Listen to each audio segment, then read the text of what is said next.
The unfortunate reality faced by many strategic leaders is that creating value is not a guarantee that an organization will prosper. For example, there are hundreds of firms that produce smartphone handsets. Smartphones clearly create enormous value. People all over the world have smartphones, and their lives have been revolutionized as a result. Yet in 2019, despite these hundreds of firms, just three, Apple, Samsung, and Huawei, accounted for almost 90% of industry profits. Apple alone captured over 60% of global profits. Yet those three firms only accounted for about half of global sales. So the many remaining firms in the industry clearly created a lot of value, but they failed to capture much of it. So that raises the question, what prevents organizations from capturing the value that they create? Quite simply, it is when market forces surrounding the organization stand in the way. These obstacles allow some of the value created by the organization to be captured either by the organization's suppliers or by its buyers. In this video, I'll introduce a simple framework for thinking about the obstacles to capturing value. With this framework in hand, you will be in a stronger position to understand why an organization succeeds or fails, and you will be better able to devise approaches to ensuring that your organization will win. Organizations create economic value by driving a wedge between the buyer's willingness to pay for their product or service and the supplier's opportunity cost of providing the required inputs to the firm's production process. The greater the difference between willingness to pay and opportunity cost in each transaction, and the more transactions the organization completes, the greater the value created. Neither willingness to pay or opportunity cost, however, show up on the balance sheet. You do not get credit from your shareholders for the value you created, only the value you captured. And what you capture is a function of the prices you actually charged your buyers and the costs you actually incurred when securing inputs from your suppliers. So, to understand value capture, we have to think about how market forces might do one of two things. First, they might push actual input costs above the supplier's opportunity cost. Second, they might push price below the buyer's willingness to pay. Let's start with the supplier.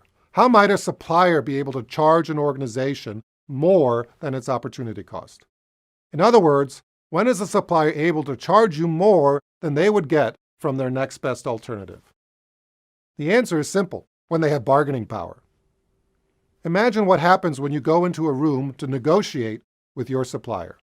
Who has the upper hand in that meeting? If your supplier is dictating terms to you, then it has power. Power in a bargaining relationship is a function of dependence. The more dependent one party is on the other, the less power that first party has. If you have few alternatives to buying from a supplier, and you cannot afford to do without that supplier, you are very dependent on that supplier.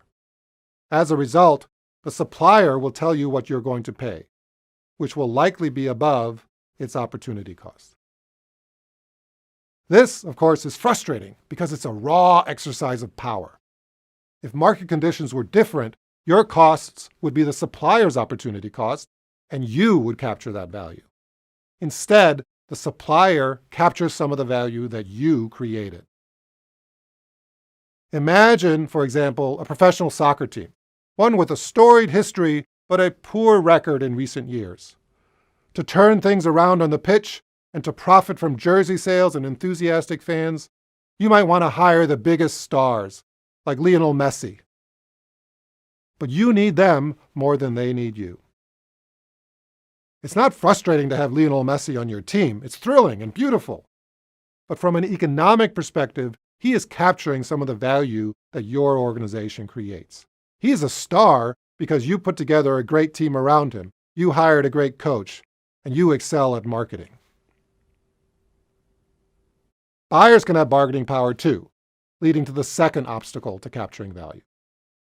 When buyers have bargaining power, they are able to push prices down below their willingness to pay.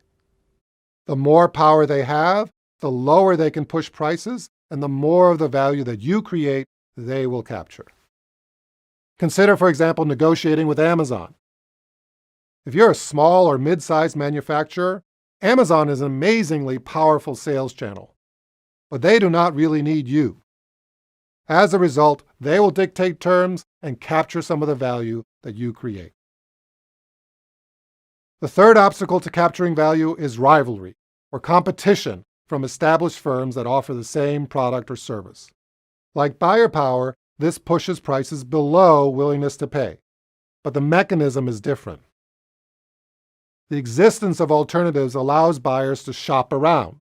If different products generate the same willingness to pay for the buyer, then the buyer is going to choose based on the one that has the lowest price. The buyer doesn't need to haggle or bargain. She just comparison shops and picks the best one.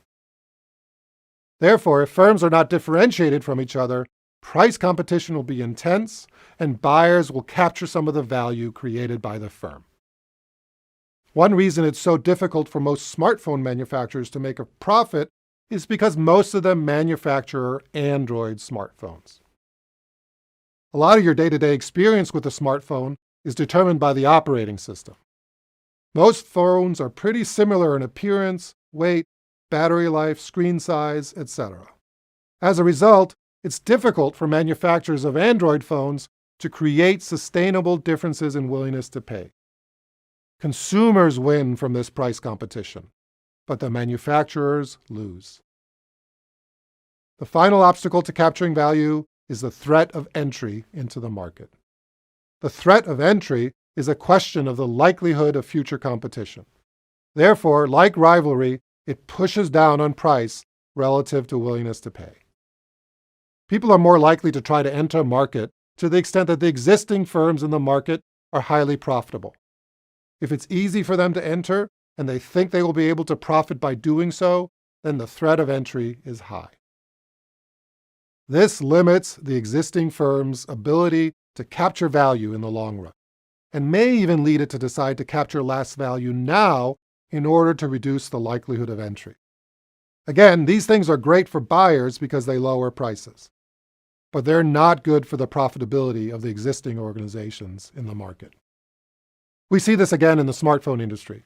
Thanks to the global supply chains and the wide availability of contract manufacturers, new makers of handsets can rapidly appear if they think it will be profitable to do so. This drives down prices and limits the ability of existing manufacturers to capture value. To summarize, there are 4 potential obstacles to capturing value.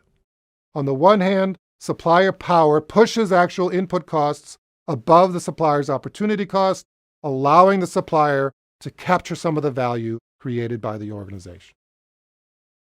On the other hand, buyer power, rivalry, and the threat of entry all push prices below willingness to pay, allowing buyers to capture some of the value the organization creates.